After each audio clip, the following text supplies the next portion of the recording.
Welcome back, everyone. I'm Paul Whitey. This video is a follow-up to a video, Paul Brewing a Batch of Beer. I suggest that you watch that video first. It talks about how you actually prepare the beer that today we're going to be bottling. So in that video, I prepared a 5-gallon batch of the most popular of the homebrew styles of beer called Irish Red. And that was put into a fermenting bucket at the end of that video, and an airlock was installed to allow the fermentation to take place. After that video, but before today, I took that beer and transferred it from that bucket, which we'll call a primary fermenter, into this large plastic carboy, just a giant bottle basically, and this is called a secondary fermenter. You transfer it in order to allow it to sit and age a little bit. The characteristics of the beer, flavor, clarity, and other characteristics of the beer improve markedly when you do a secondary fermentation. So that's what this is about. And it's been in this for about a week. It bubbled just a little bit on the airlock when I first put it in and stirred it up a little bit, but it didn't take very long, and it's just basically been sitting in this container. So now this has been sitting for a week, and it's ready for us to put it into the bottles. We want to make sure that it was in the two different fermenters long enough so that all of the fermentation was done, all of the sugars that were available to the yeast had been used up, and so all of the carbon dioxide and alcohol that would be produced was done. We're going to add a little bit extra food and get those yeast growing again, and we'll talk about that later in the video. But for now, we can assume that what's in here is completely fermented as much as it's going to be and is ready to go. So we have that in the carboy, and we'll be using that in a moment. But for now, I just wanted to talk a little bit about what is going to be the end of all of this, the actual containerizing, if you like, of the beer. Some people use various larger containers like a keg, but today we're going to be using bottles. Small bottles are great if you like to give away a lot of your beer. And I think it's fun to have family and friends enjoy my beer. I'm not going to lie, I like the compliments and being able to raise a glass and toast.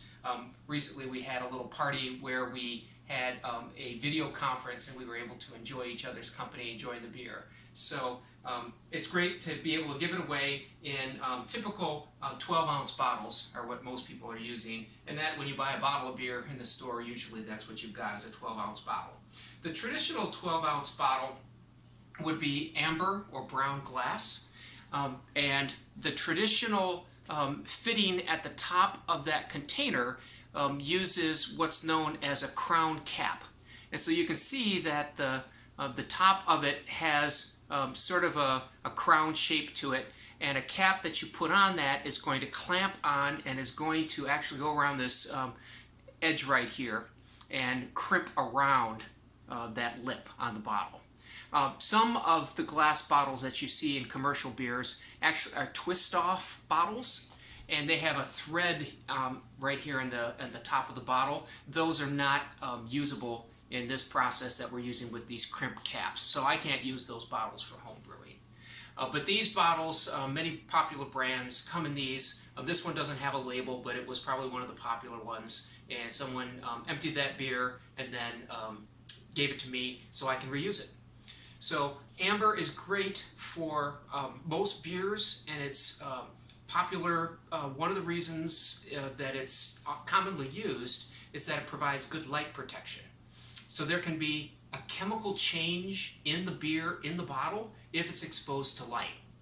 One of the chemicals associated with the hops will be damaged, will have a photochemical reaction, and that gives an unpleasant aroma and flavor to the beer, and people will sometimes open up a beer and say, oh, this is skunky. That's skunky, which really is a little bit like the smell of a skunk.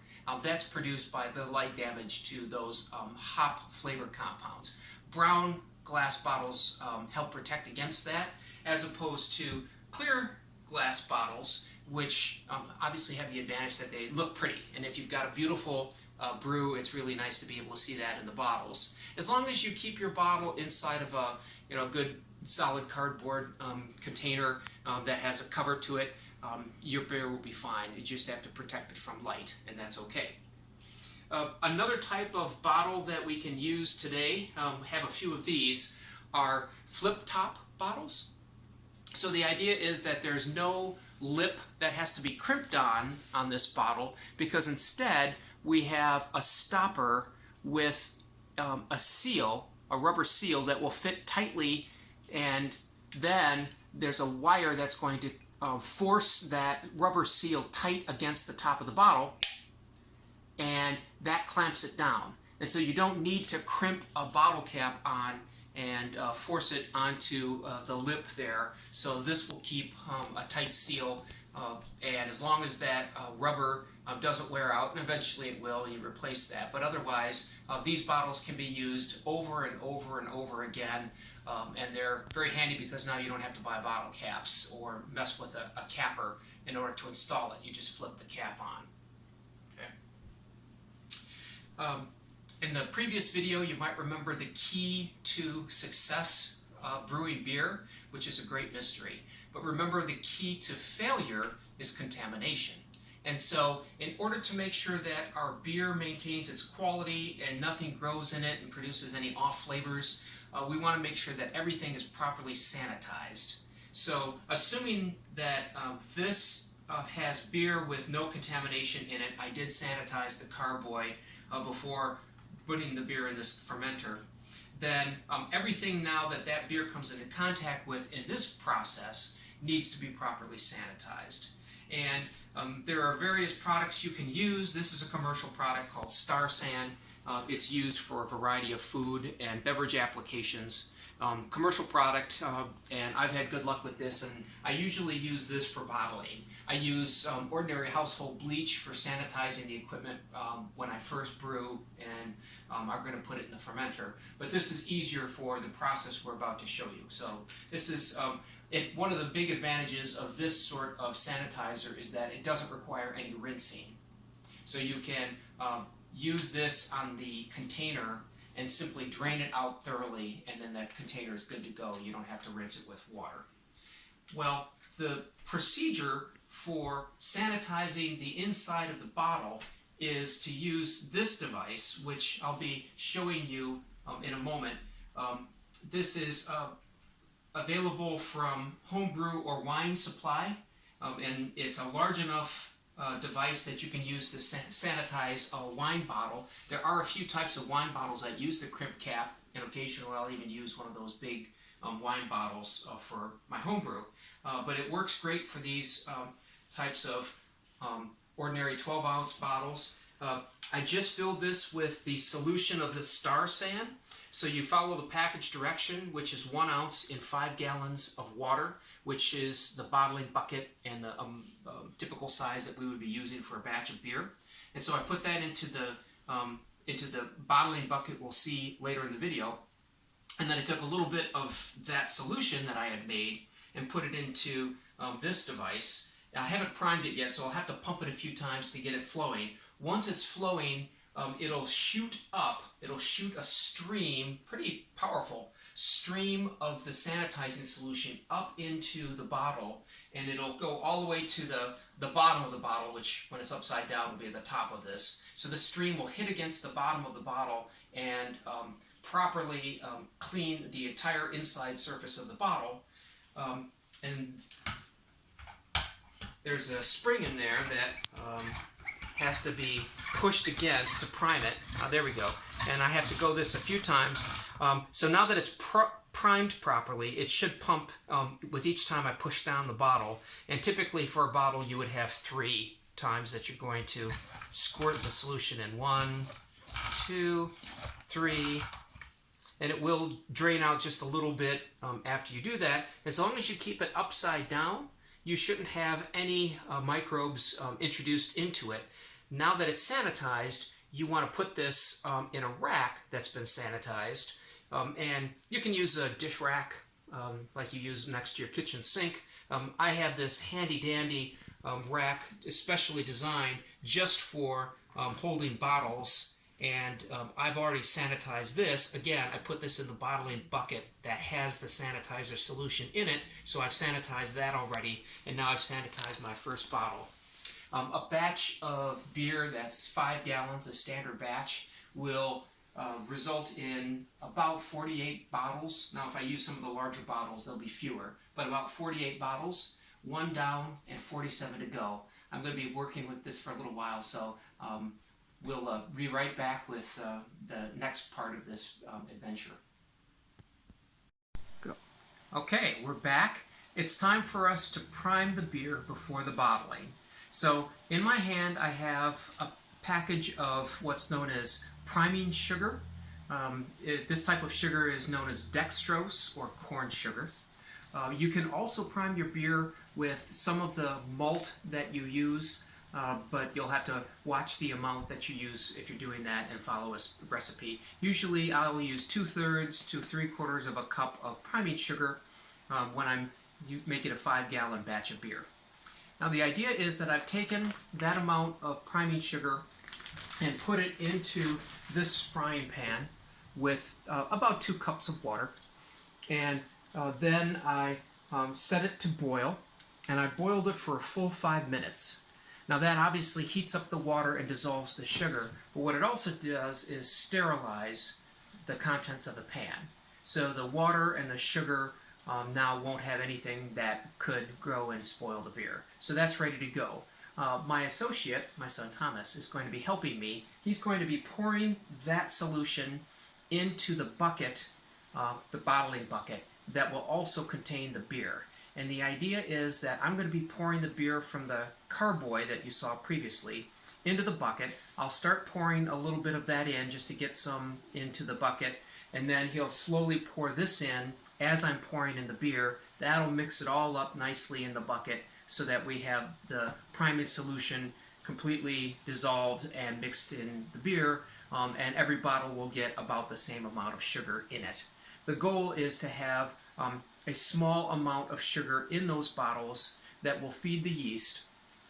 That sugar is going to allow them to start growing again actively, and they're going to produce just a tiny bit of additional alcohol, and they're going to produce carbon dioxide inside of those bottles as they eat that priming sugar. That carbon dioxide is what's going to carbonate, in other words, give the fizz and the foam to the beer when you open it up and pour it after about a week or so of it being in the bottle. Alright, so I'm going to come around here and grab the carboy with the beer.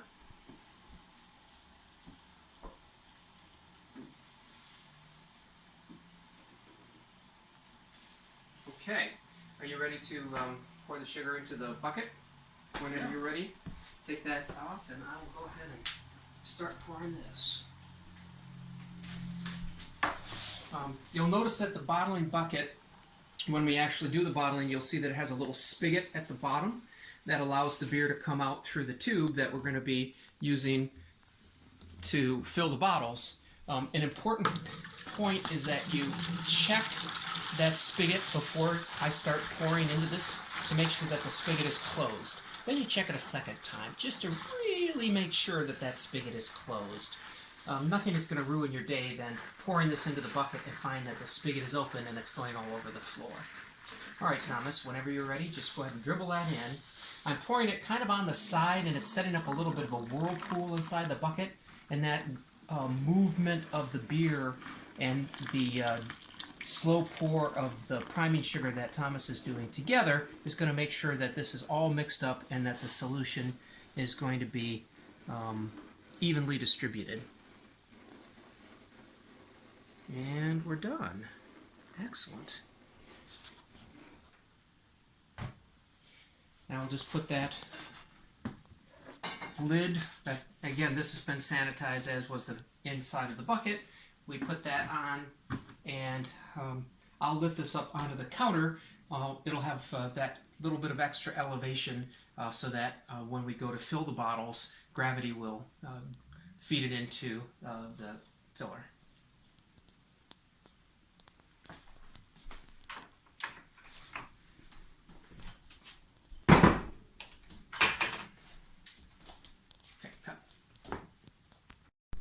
Okay, now we're ready to take that beer that we primed and to put it in the containers. And we have several types of bottles that we're using, as I described before. Thomas is going to demonstrate filling those bottles, and I'm going to demonstrate closing them up. So in order to fill, we have the bucket that is filled with the beer and the priming sugar, and the spigot up on the counter, and we're working down here on the floor, so that gravity is going to pull that beer down through that hose and the wand with a spring load mechanism that Thomas will be demonstrating here in a moment, and that'll fill the bottles. This was sanitized. You can see he's turned on the spigot so the beer is going in. Excellent. And that's been sanitized inside and out, and my bottle caps have been sanitized, and this device is what I use to crimp, in other words, affix these bottle caps onto the bottles that aren't flip top, the ones that actually have the pry-off caps. And this device just goes up and down with a spring, and it has a magnet on the underside of this head right here, and so I can put a cap on that. The magnet will hold that cap, and then I can push this down against whatever height bottle I'm working with, pull the lever, and it pushes and causes the bottle cap to crimp around that crown, that top of the bottle that we were looking at earlier. So I think we're ready to go. All right.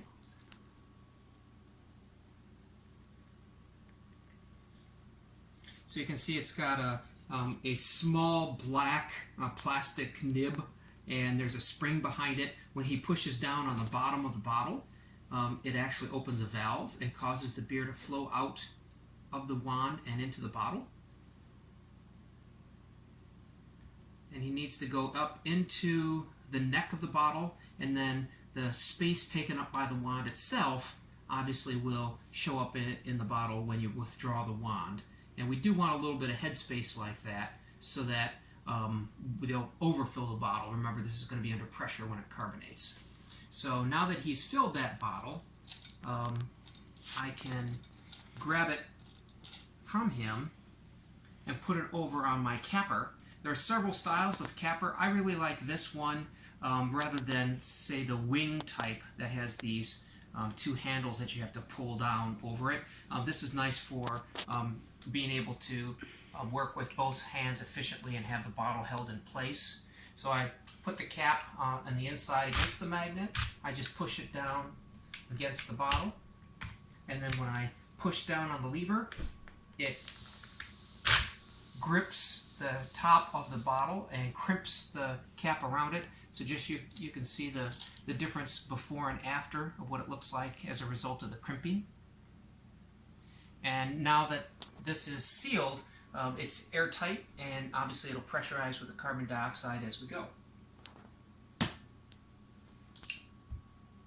Now Thomas is going to demonstrate a flip top bottle, and there are a couple of commercial beers that come with that. This is a bottle that I bought from a famous Swedish furniture store of all places.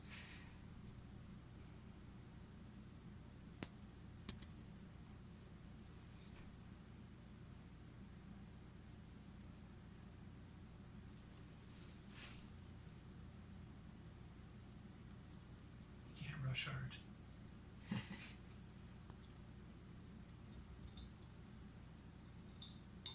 think that's good. Perfect. I don't mind just a little extra headspace. I'm more concerned about not having enough headspace than having just a little bit of extra. And I sanitized the stopper, and the rubber seal is all ready, so I can just put that on the top and then push down on the wire. And now that is an airtight seal, and this is going to pressurize as well.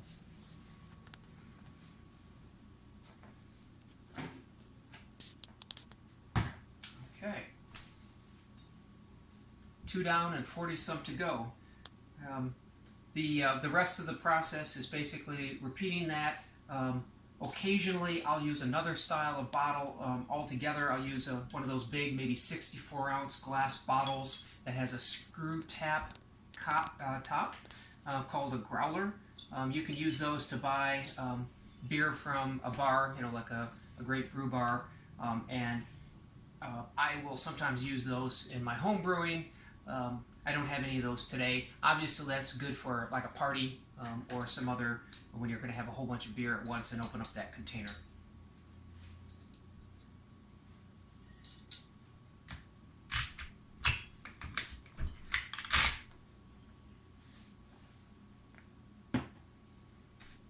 Okay, we've got another flip top here. Maybe we'll just show that. This is a famous brand of beer that comes with a flip top bottle. And I didn't mention green glass, which is one of the other colors. The idea with green is that it does provide a little bit more light protection than a clear bottle, but perhaps not as much as brown. So that one is going to be sealed nice and tight. And we'll have a bunch more of these bottles, and I'll be enjoying a little bit of home brew as we go.